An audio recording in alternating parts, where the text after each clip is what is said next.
The psychology of money. लेखक Morgan Housel. परिचय: पैसे के साथ व्यवहार का विज्ञान।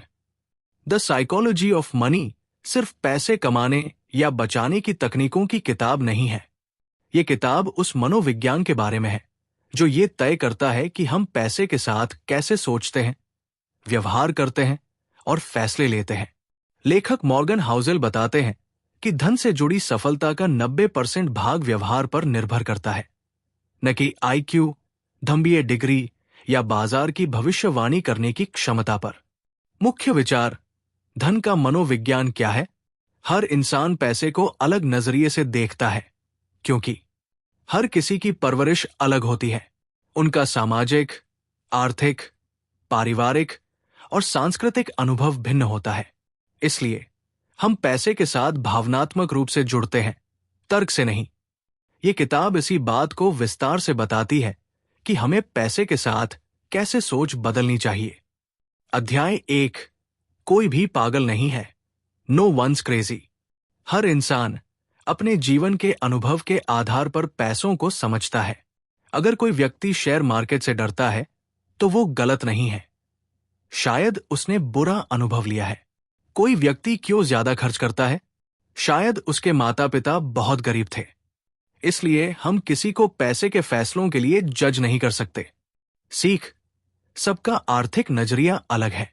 सहानुभूति रखो। अध्याय 2: किस्मत और जोखिम, लक रिस्क। लेखक कहते हैं, सफलता सिर्फ मेहनत से नहीं आती, उसमें किस्मत का हाथ भी होता है। वहीं असफलता में सिर्फ लापरवाही नहीं, दुर्भाग्य भी कारण हो सकता है। उदाहरण: बिल गेट्स की सफलता उनके स्कूल में पहला कंप्यूटर मिलने से शुरू हुई, जो उस समय दुर्लभ था। वो मेहनती थे, पर किस्मत भी साथ थी। सीख: घमंड मत करो और दूसरों की असफलता को मत आको। अध्याय 3: हमेशा काफी नहीं होता, नेवर इनफ।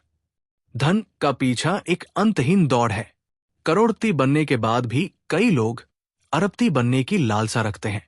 लालच उन्हें जोखिम भरे फैसले लेने पर मजबूर करता है और वे सब कुछ खो सकते हैं।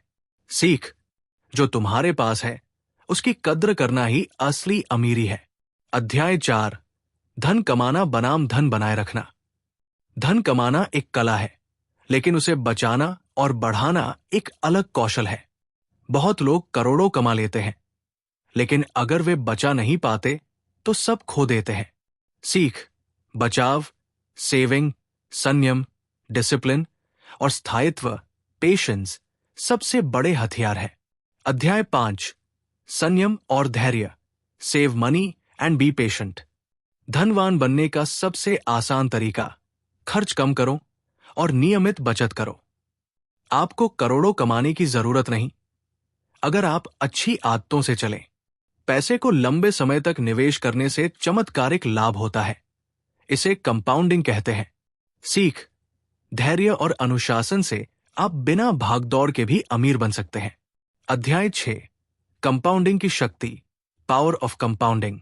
वॉरेन बफेट की अधिकांश संपत्ति उन्होंने 50 की उम्र के बाद कमाई। क्यों? क्योंकि उन्होंने कंपाउंडिंग को समय दिया। ₹1 को अगर साल दर साल 15% से बढ़ाया जाए तो वो 20 से 30 वर्षों में लाखों बन सकता है। कंपाउंडिंग समय मांगती है, धैर्य ही असली जादू है। सीख: जल्दबाजी मत करो, लंबे समय के लिए निवेश करो। अध्याय 7: आपको कितना चाहिए, हाउ मच इज इनफ। आपको कितना चाहिए ये तय करना जरूरी है, वरना आप कभी संतुष्ट नहीं होंगे। लालच से व्यक्ति बिना कारण जोखिम लेता है। असंतोष अंत में विनाश करता है, जैसे कई लोगों ने शेयर मार्केट क्रैश में सब कुछ गंवा दिया। सीख: एक सीमा तय करो और जब वो पूरी हो जाए तो शांति से जीना सीखो। अध्याय 8: हर कोई अलग सोचता है, डिफरेंट गेम्स, डिफरेंट प्लेयर्स। निवेश की दुनिया में हर कोई एक ही खेल नहीं खेल रहा। एक दिन का ट्रेडर और 10 साल का निवेशक दोनों अलग रणनीति से काम करते हैं। सीख: दूसरों को देखकर फैसले मत लो, अपना लक्ष्य, समय सीमा और जोखिम झेलने की क्षमता समझो। अध्याय 9: निवेश पर व्यवहार का असर। हम में से अधिकतर लोग लॉजिक से नहीं, डर, लालच, पछतावा और उम्मीद से निवेश करते हैं। शेयर गिरता है तो घबरा जाते हैं, बढ़ता है तो बिना रिसर्च के पैसा डाल देते हैं, खुद को दूसरों से तुलना करते हैं और गलत फैसले लेते हैं। सीख, अपने मन को समझो, इमोशंस को नियंत्रित करो। अध्याय 10, पैसा और आजादी। Freedom is the real wealth. लेखक कहते हैं, धन का सबसे बड़ा लाभ है स्वतंत्रता, खुद के फैसले लेने की आजादी। कब, कहां और कैसे काम करना है, ये चुनने की आजादी असली सुख देती है। अगर आप करोड़पति हैं लेकिन 18 घंटे काम करते हैं और तनाव में हैं, तो आप अमीर नहीं। सीख, अपने लिए समय, विकल्प और मानसिक शांति कमाना ही सच्चा धन है। अध्याय 11, आपकी कहानी, आपका पैसा। लेखक मानते हैं, जो निर्णय आपके लिए सही है वही सही है। लोगों के जीवन, संसाधन, जिम्मेदारियां अलग होती हैं, इसलिए एक ही वित्तीय सलाह सभी पर लागू नहीं होती। सीख, आत्मविश्लेषण करो, दूसरों की नकल मत करो। अध्याय 12, सफल निवेशक कौन है। एक उदाहरण आता है, एक व्यक्ति जिसने साधारण नौकरी की, सादा जीवन जिया, पर जीवन भर निवेश करता रहा और अंत में करोड़पति बना। न कोई धम्बीए, न स्टॉक टिप्स, न जटिल रणनीति, सिर्फ सरलता, अनुशासन और धैर्य। सीख, अच्छे व्यवहार वाला व्यक्ति एक स्मार्ट निवेशक बन सकता है, भले ही वो विशेषज्ञ न हो।